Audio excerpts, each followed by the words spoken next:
আমি কালকে একটা ভিডিও ছাড়ছিলাম, ভিডিওটা ছাড়াতে আমার 900 ভিউ আসছে। ধন্যবাদ ভাই, ধন্যবাদ। আমার ইউটিউবের বন্ধুরা যারা আছো, আমার কলিজার ভাইয়েরা বোনেরা, তাদেরকে অসংখ্য ধন্যবাদ আমাকে এত সাপোর্ট করার জন্য।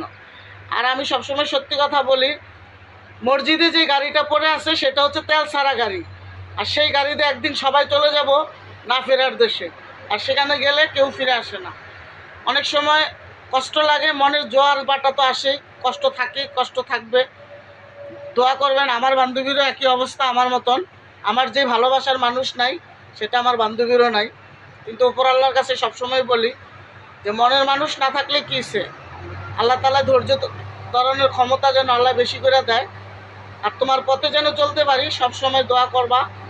সবার জন্য ভালোবাসা রইল।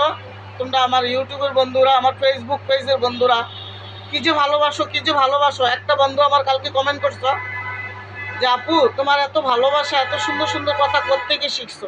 আসলে ভাই, পরিস্থিতির শিকার হইলে ঘুমায় থাকা যায় না, ঘুমের থেকে জায়গা যায়। তো ওইভাবে শিখছি। পরিস্থিতি মানুষগুলা যেগুলো ভালোবাসার মানুষ, কাছের মানুষগুলা বাস দেয় বড় বড়, সবাইরে ভালোবাসা দেখছি। তোমরা এই জন্য আমাকে কমেন্ট করছো যে আপু এত সুন্দর একটা কথা লেখছো, অসংখ্য ধন্যবাদ। ওই মসজিদের কথাটা বলছিলাম এই জন্য। তো আমার বান্ধবী এই যে অনেক সুন্দর, আমার বান্ধবী অনেক সুন্দর, বাস্তবে অনেক সুন্দর, আর কথাও বলে অনেক সুন্দর। তোমরা তো দেখো ও টিকটকে নাচানাচি, মানে পিলার হইলে উই, ওর লগে না নাচ পারলে বকাবকি করে। তো সবাই যদি কথা ভালো লাগে তো অবশ্যই কমেন্টে জানাবেন কথাটা কেমন লাগছে। আসলে ওনার জন্য অনেক দোয়া করবেন। আর আমার তরফে তো সবাই বুক ভরা ভালোবাসা